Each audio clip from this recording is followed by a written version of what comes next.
ಬೇರೆ ಕೆಲಸ ಮಾಡ್ಬೇಕಾ? ನಮ್ಮ ವೈಫ್ ಪ್ರೆಗ್ನೆಂಟ್ ಇದೆ. ನಮ್ಮ ವೈಫ್ ಪ್ರೆಗ್ನೆಂಟ್ ಇದೆ.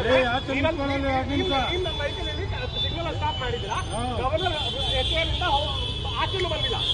రోజు రోజుకి ఈ విఐపి కల్చర్ పెరిగిపోవడంతో సామాన్యులు నిజంగా సహనం కోల్పోతా ఉన్నారు. బెంగళూరులోని ఓల్డ్ ఎయిర్పోర్ట్ రోడ్ లో కర్ణాటక గవర్నర్ దవర్ చంద్ గారి కాన్వాయ్ కోసం ఏకంగా 30 నిమిషాల పాటు ఎండలోనే ట్రాఫిక్ ని నిలిపివేసిండ్రు. దీంతో సహనం కోల్పోయిన ఒక వ్యక్తి రోడ్డు మధ్యలో కూర్చొని ధర్నాకు దిగిండు. తన భార్య గర్భిణీ స్త్రీ అని, ఇంకెంతసేపు ఇలా ఎండలో నిలబడాలని చెప్పి తన ఆవేదన వ్యక్తం చేస్తూనే ధైర్యంగా నిలదీసిండు.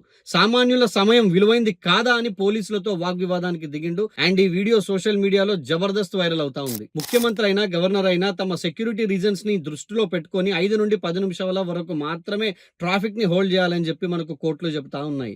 వీలైతే ఆ 5 లేదా 10 నిమిషాలు కూడా ట్రాఫిక్ ని హోల్డ్ చేయకుండా డైవర్ట్ చేయమని చెప్పి మనకు కోర్టులు సూచిస్తా ఉన్నాయి. కానీ గంటల కొద్ది ఇట్లా ప్రజలను ఎండలో నిలబెట్టి ట్రాఫిక్ ని జామ్ చేయమని చెప్పి మరి వీళ్ళకి ఎవరు చెప్తా ఉన్నారో అర్థం కాదు.